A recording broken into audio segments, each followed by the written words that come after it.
कौशाम्बी से इस वक्त की बड़ी खबर आ रही है। Voice of Kaushambi news channel पर कौशाम्बी में समाजवादी पार्टी के प्रत्याशी ने जीत की दर्ज। समाजवादी पार्टी के प्रत्याशी हैं पुष्पेंद्र सरोज। उत्तर प्रदेश के मंत्री रहे इंद्रजीत सरोज के बेटे हैं पुष्पेंद्र सरोज। भाजपा से 2 बार सांसद विनोद सोनकर को हराकर जीते हैं पुष्पेंद्र सरोज। पुष्पेंद्र सरोज ने लगातार बढ़त बढ़ाकर जीत की है दर्ज। पुष्पेंद्र सरोज 1,03,944 वोटों से जीत की दर्ज। कौशाम्बी में पुष्पेंद्र सरोज के जीतने से कौशाम्बी की जनता और समर्थकों में खुशी की लहर दौड़ गई है। समर्थकों में खुशी की लगातार बनी हुई है। कहीं पर मिठाइयां बंट रही है तो कहीं पर शहनाइयां बज रही है। सबसे युवा नेता है कौशाम्बी के सांसद पुष्पेंद्र सरोज। कौशाम्बी के चुनाव में बड़ी ही उठापटक वाली राजनीति हुई, लेकिन कौशाम्बी में साइकिल का झंडा गाड़ दिया है पुष्पेंद्र सरोज ने। आइए सुनाते हैं खुद पुष्पेंद्र सरोज की जुबानी जीतने के बाद उन्होंने तालिब सिद्दीकी के साथ रूबरू होते हुए क्या कुछ कहा। सबसे पहले तो जीत की आपको बधाई। बहुत धन्यवाद। ये कौशाम्बी लोकसभा की जनता को जाता है। उन्होंने जिस तरीके से आपके पास बदलाव के लिए वोट डाला था और आज उनकी जीत है। रुझान और नतीजों में जमीन आसमान का अंतर आया। देखिए, रुझान तो सब लोग जानते थे, सब समझदार लोग जानते थे कि रुझान तो बस ऐसे दबाव डालने के लिए बनाए गए हैं या लोग हमारे लोगों का मनोबल गिराने के लिए रुझान आए थे। लेकिन जो आज नतीजे आए हैं ये जनता की आवाज़ है और जनता का एक रुझान भी निकला था जिसको मीडिया ने नहीं चलाया था।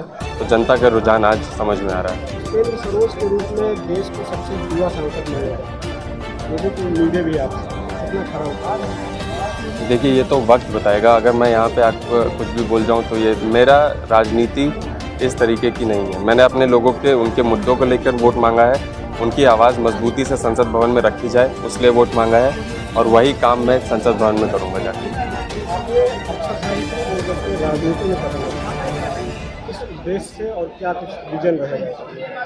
देखिए, आप देख सकते थे कि जिस तरीके से 10 साल में हमारा देश चरमरा गया था। भारतीय जनता पार्टी के भाषणों में वो आगे दिखता था लेकिन आंकड़ों में कम दिखता था।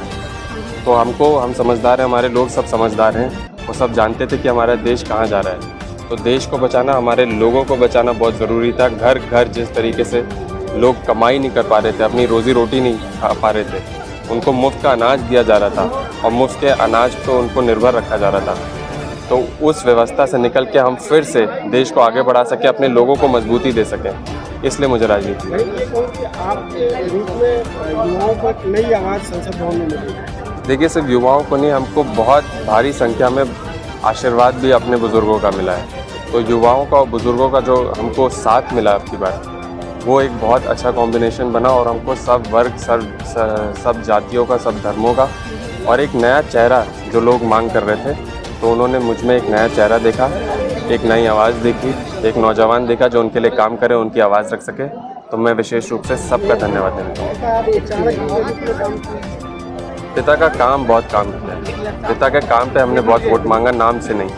हमने काम लोगों को गिनवाए, काम दिखता भी है और जहाँ जहाँ आप जाएंगे पूरे कौशाम्बी में वहाँ पे उनका काम दिखता है। बस लोग थोड़ा बहकावे में आ गए थे, थोड़ा भटक गए थे। उनको एक नया देखना चाहते थे कि कोई नया इंसान भी काम कर सकता है, लेकिन अब अनडाउटेडली उनको पता चल गया कि काम सिर्फ मेरे पिताजी कर सकते हैं और उनके मार्गदर्शक में रह करके मैं लोगों का काम करूँ। ये श्रेय सिर्फ जनता का है। कौशाम्बी लोकसभा की जनता ने इतिहास में अपना नाम दर्ज कर दिया है। मैं आपके माध्यम से कहना चाहूँगा, ये पुष्पेंद्र सरोज और समाजवादी पार्टी की जीत नहीं है, यहाँ पे खड़े हुए सभी लोगों की जीत है, कौशाम्बी लोकसभा की जनता की जीत है।